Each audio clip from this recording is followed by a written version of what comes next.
Hey guys, welcome back to the Cool Classic Kate Show, and today we're talking about Starfield because after putting, let's see, 40 hours into the game now, I'm going to give you guys my first impressions and just getting to the basis of how I felt after playing 40 hours. I haven't done as much as you would think I would have done in 40 hours, or at least that's how it comes across to me after having played it for 40 hours. But am I invested? Yes, I'm definitely invested so far. 40 hours to me is just like the beginning. Like, that's how it is. This game is absolutely enormous.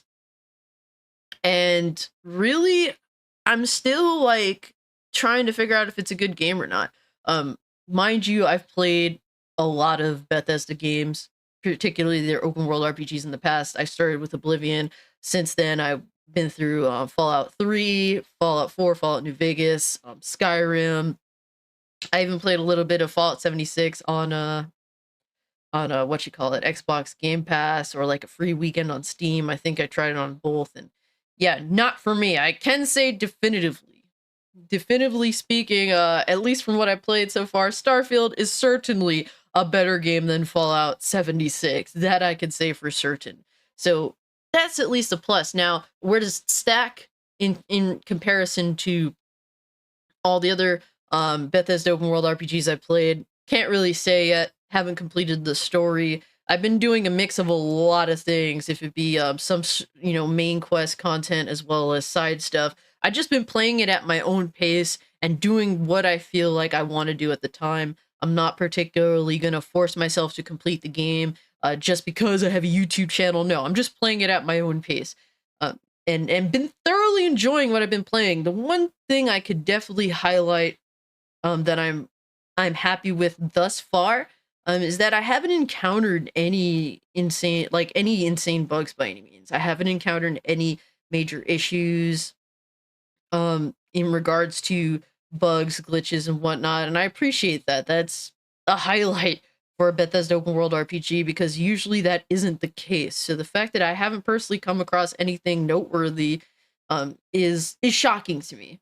Now, with that being said, getting into the general performance of this game, I must say that the performance is bad. It's bad. It's not the worst. What I could say from my general play is that the positive is that it keeps a steady enough frame rate to not consistently feel any significant frame rate drops. It stays steady enough so that I can enjoy the experience. Now, for me, I'm running a 3060 11700K, 32 gigs RAM.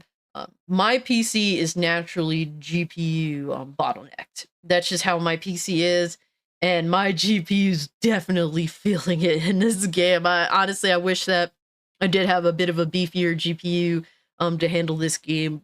It's certainly working my GPU, my PC, generally speaking. So this game definitely needs performance desperately. While it's good enough to play in terms of holding a steady frame rate, I'm still like in between 30 and 60 FPS. Thankfully, I don't have to play at 30, but I'm fluctuating between the 30 and 60 FPS. Sometimes going above when you're in small, like, areas.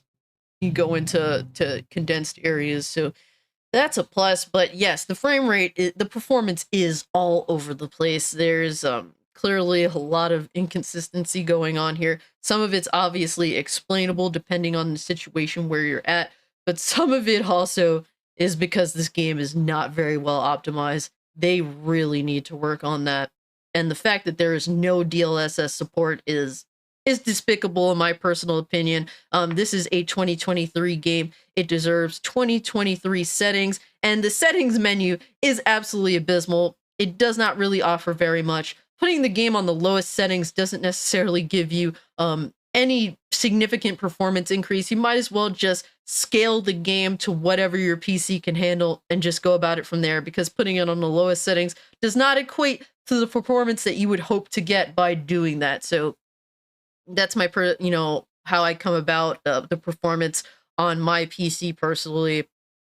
And it seems as though no matter what you have, like what you're running, performance is really weird.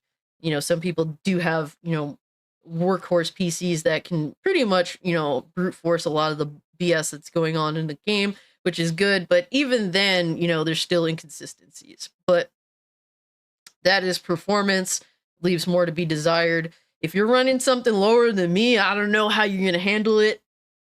So it is what it is on that front, sadly. Now getting into just visuals. The game looks good. Doesn't look great.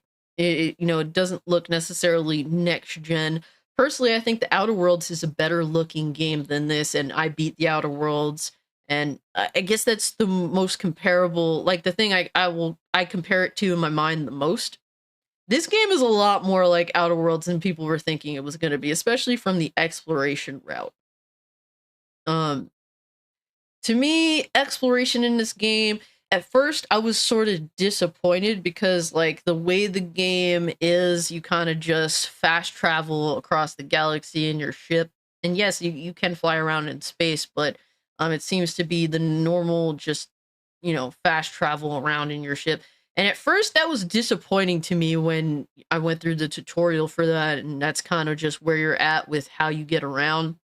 But the more you play the game and realize like what it is, like I'm not really disappointed in that anymore. If I had to fly around from planet to planet manually, I'd probably be extremely bored. That's just what it is. I understand this is not a space sim, it's a RPG in space. So I think that while at first it's disappointing to be like, yeah, you don't really simulate going everywhere and all that, I have to question whether it'd truly be fun and be at a good pace if you had to, simulate getting to every planet manually. So, I mean, to each their own on that. In terms of the game being woke, in terms of what I have played, my 40 hours, I'd say 0.01% of it is woke. The only thing I've come across that's like, yeah, that's, virtue signaling is the pronoun selection. If you choose to not play the game because of that, hey man, it is what it is. I'm not here to judge you. Personally, that's not going to stop me from playing the game. Do I voice it? Obviously, but it's one of those things where the game is clearly trying to appeal to everyone, like most games do nowadays. Have I encountered anything that's deliberately telling me we don't want you to play this game because you don't fit in with the ideology that we're pushing? No, it doesn't tell you any of that. It does, however, let you select your pronouns, and that hasn't really had any direct, you choose your pronouns, but I don't see how it affects the world, at least from what I've played through so far. Obviously, for me, I made a male character. I made James Dean because he's my favorite actor of all time. And I chose the default pronouns for his character, which is whatever, he, him, whatever the fuck. Um, hasn't really affected me in any way after the fact. I guess if you choose, the other options, I guess you would notice a difference. Uh, I didn't do that, so it is what it is. It hasn't really beaten me over the head with ideology. So some people, seem to be upset about the pronouns option. I get it, but personally, it's not going to stop me from playing the game. Now, if I do also notice people, saying that pronouns have always been a thing. And yes, they have. And they haven't been a selectable option in video games since, the past few years now. So if you're acting like, oh, nothing's changed, well, you're full of shit. Clearly. Yes, pronouns have always been a thing. They haven't really been an option. Prior to, the past few years, you simply made a male or female character, and obviously that's an option based upon who the player wants to play as, and with that would come the natural pronouns of your gender choice. So the fact that that's changed obviously goes to the fact that this game is trying to appeal to the ideological clowns that are, for optional pronouns. So make of that what you will. overall, the storylines that I've come across, one was very interesting. I won't get into the details, but basically, corrupt individual wants me to go clean up a mess, and then I kind of found out that he actually sent another group to clean up said mess. And I thought, like, the way that played out, I really like that. Now, the dialogue for me, some of it is bad, some of it is good. It really varies.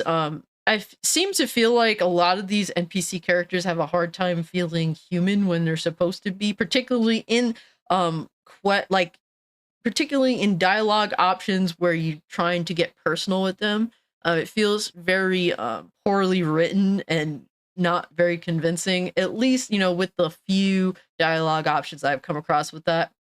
But there have been some dialogue options that have been pretty solid. So um, I do see a level of depth. Now I'm still trying to figure out how depthful it is. I don't know when I'll feel confident enough to give a genuine option on that. But that's what it is from what I've encountered so far. The RPG aspect of the game, I'm seeing it. I don't know how depthful it is yet, but I do like the options that they pick. You have a lot of different stuff to pick from in terms of what type of character you want to be. I could definitely see you picking a type of character and just doing whatever you want to do with, the options, the, the perks that you can get or unlock, the abilities you can get or unlock. So I could definitely see that. But if you're trying to follow in line with the type of character you want to be, you can also do that as well.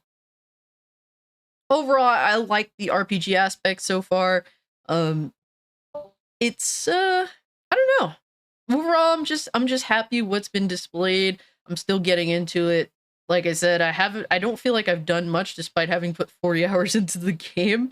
So that's a testament to how huge the game overall is. So I'm waiting to really get the full experience behind that. I'm not sure if I'll make another video. Maybe I'll do one that's like 80 hours in if I feel like there's anything extra to add to it. I'm not sure if I'll do a review.